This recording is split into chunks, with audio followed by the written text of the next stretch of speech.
Hi friends, today we will learn class 7 science chapter 6 respiration in organisms. This is part 2, so let's start. Activity 6.4. Take a deep breath. Measure the size of the chest with a measuring tape. मतलब लंबी गहरी सांस लो और बाद में अपने chest का size major करो and record your observation in table 6.2. अपने ऑब्जर्वेशन इस टेबल में लिखो.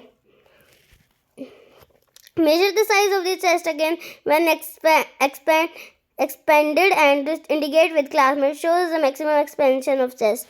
फिर बाद अपने classmates का और अपना size compare करो. We can understand the mechanisms of breathing by a simple model. मतलब हम एक mechanism जान सकते हैं एक simple mode से breathe करने का. 6.5. Take a wide plastic bottle. मतलब एक प्लास्टिक बोतल लो तो जो थोड़ी तो चौड़ी होनी चाहिए. Remove the bottom. उसके नीचे से काट दो उसे.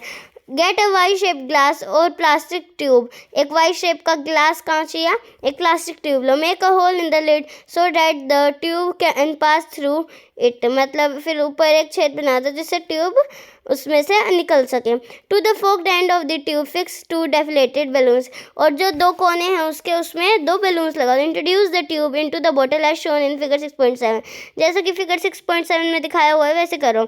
Now cap the bottle. उस बॉटल पे ढक्कन लगा दो. Seal it to make it air tight. मतलब उसको सील कर दो फेविक्विक की हेल्प से ताकि इससे एयर पास ना हो. To the open base of the bottle tie a thin rubber और plastic sheet using a large rubber band. एक बड़ी रबर बैंड को लेकर उसके नीचे लगा दो. देखो जैसे फिगर 6.7 में दिखाया है. To understand that expansion of lungs pull the rubber sheet from the base. मतलब फिर इस रबर शीट को ऐसे खींचो downwards and watch the balloons. और आप इन बलून्स को देखो कि ये एक लंग्स की तरह बिहेव करेंगे. नेक्स्ट पुश द रबर और plastic sheet up and observe the balloons. बाद में जो रबर वाली या प्लास्टिक शीट जो आपने उस पर लगाई थी उसको ऊपर की तरफ पुश करो और बाद में उन बलून्स को देखो. What do the balloons in the model represent. इस मॉडल में क्या रिप्रेजेंट करते हैं balloons. What does the rubber sheet represent. और रबर शीट का रिप्रेजेंट करती है. Now you should be able to explain the mechanisms of breathing. आप इसकी हेल्प से ब्रीथिंग का मैकेनिज्म्स बता सकते हो. Activity 6.6. Why do we breathe. Take a slender clean test tube और ग्लास प्लास्टिक बॉटल. एक टेस्ट ट्यूब या कोई प्लास्टिक बोतल लो. Make a hole in its lid and fix it. बाद में उसके एक लिड पे होल बनाओ और उसको बोतल पे फिक्स कर दो. Pour some freshly prepared lime water in the test tube. जो अभी अभी लाइम वाटर बनाया हुआ है वो उसमें डाल लो.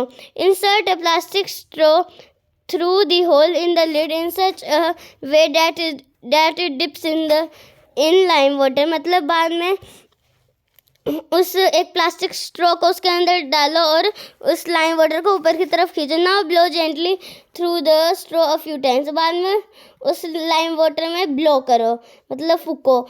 Is there change in the appearance of lime water. क्या लाइम वाटर की अपीयरेंस में कुछ चेंज है. Can you explain this change on the basis of what you learn in chapter 5. आप चैप्टर 5 में यानी फिजिकल एंड केमिकल चेंज में जो आपने पढ़ा उसके अकॉर्डिंग इनका बारे में बताओ. You are aware that air we inhale और exhale is a mixture of gases. आपको ये पता चल गया होगा कि जो एयर हम इनहेल करते हैं और जो हम एक्सहेल करते हैं वो गैसेज का मिक्सचर होता है. What do we exhale. हम क्या एक्सहेल करते हैं. Do we exhale only carbon dioxide और a mixture of gases along with it. हम बस कार्बन डाइऑक्साइड एक्सहेल करते हैं उसके अलावा और गैसेज भी करते हैं. You must have also observed that if you exhale on a mirror, a film of moisture appears on its surface. मतलब आपको पता है जब आप एक्सेल करोगे एक मॉइस्चर अपीयर होगा सरफेस पे अगर आप मिरर के ऊपर एक्सेल करोगे तो. From what do air droplets come. जिससे एक ड्रॉपलेट्स आ जाएंगे. Breathing of other animals. मतलब अदर एनिमल्स कैसे ब्रीथ करते हैं. Animals such as elephants lions cows goats frogs lizards snakes birds have lungs in their chest cavities like the human being. मतलब जो इन जैसे जानवर होते हैं उनके पास चेस्ट कैविटी होती है जैसे ह्यूमन बीइंग के होते हैं. How do another organisms breathe. इनके अलावा जो अनदर ऑर्गेनिजम्स होते हैं जैसे कॉकरोच अर्थवर्म कैसे ब्रीथ करते हैं. Do they also have lungs like those of human beings? Let us find out. क्या उनके पास भी लंग्स होते हैं? चलो हम पता लगाते हैं। Cockroach, a cockroach has small openings on the side of its body. मतलब जो कॉकरोच होते हैं उसकी जो बॉडी होती है उसके साइड में एक स्मॉल ओपनिंग होती है। Other insects have also similar openings. और जो इंसेक्ट्स होते हैं उनके पास भी ओपनिंग्स होती है। This openings are called spiracles. इन ओपनिंग्स को स्पाइरिकल्स कहते हैं। Insects have a network of air tubes called trachea for gas exchange. मतलब जो इंसेक्ट होता है मतलब नेटवर्क्स, इंसेक्ट के जो नेटवर्क होता है एयर का, उसे ट्रैकिया कहते हैं, जो गैस का एक्सचेंज करते हैं। Oxygen rich air rushes through spiracles into the tracheal system, diffuses into the body tissue and reaches every cell of the body. मतलब जो ऑक्सीजन होती है जो किससे रिच ऑक्सीजन वाली एयर होती है वो ट्रैकियल सिस्टम की हेल्प से टिश्यूज तक जाती है इंसेक्ट्स के। Similarly carbon dioxide from the cells goes into the tracheal tubes and moves out through spiracles. और ऐसे जो कार्बन डाइऑक्साइड अब ट्रैकियल से स्पाइरिकल्स के थ्रू मूव करती है। दीज एयर ट्यूब्स और trachea are found only in insect and not in any other group of animals. ये जो ट्रैकियल सिस्टम होता है ये ओनली इंसेक्ट्स में होता है और किसी में नहीं होता। Earthworm, recall from chapter 6 of class 6 the earthworm breathe through their skin. जो 6 चैप्टर था क्लास 6 में हमने पढ़ा, उसमें हमने ये पढ़ा था कि जो अर्थवर्म है स्किन से ब्रीथ करते हैं। The skin of an earthworm feels moist and slimy on touching. जो स्किन होती है अर्थवर्म की वो जब हम उसको टच करते हैं मॉइस्ट एंड स्लाइमी फील कराती है। Gases can easily pass through them. जो गैसेस है वो उनसे ईजिली पास करती है, मतलब आर पार जाती है। Through frogs have a pair of lungs like human being, they can also breathe through their skin which is moist and slippery। मतलब फ्रॉग्स के पास एक लंग्स का पेयर होता है जैसे ह्यूमन बींग्स के पास होता है, लेकिन वो फिर भी हम स्किन से ब्रीथ कर सकते हैं।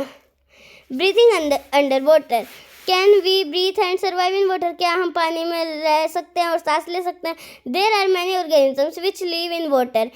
ऐसे बहुत सारे ऑर्गेनिजम्स हैं जो पानी में रहते हैं। How do they breathe under water? ये पानी के नीचे कैसे सांस लेते हैं? You have studied in class 6 that gills in fish help them to use oxygen dissolve in water. जैसा कि हमने क्लास 6 में पढ़ा है कि जो फिश के गिल्स होते हैं वो उनको ऑक्सीजन, पानी में ऑक्सीजन डिजॉल्व करने में हेल्प करते हैं, डिजॉल्व एयर को इनहेल करने में। Gills are projection of the skin. जो गिल्स है वो स्किन की प्रोजेक्शन है। You may wonder how gills help in breathing. आप सोच सकते हो जो गिल्स है वो कैसे हेल्प करते हैं ब्रीथिंग में। Gills are well supplied with blood vessels for exchange of gases. जो गिल्स होते हैं उसमें ब्लड वेसल्स होते हैं जो गैस के एक्सचेंज में हेल्प करते हैं। Do plants also respire? क्या प्लांट्स भी रिस्पायर करते हैं, मतलब सांस लेते हैं? Like other living organisms, plants also respire for their survival as you have learned in class 6। मतलब और organisms की तरह जो plants है वो भी सांस लेते हैं अपने सर्वाइवल के लिए, जैसा कि हमने क्लास 6 में पढ़ा है। They also take in oxygen from the air and give out carbon dioxide। मतलब वो ऑक्सीजन एक्सेल करते हैं और कार्बन डाइऑक्साइड इनहेल करते हैं।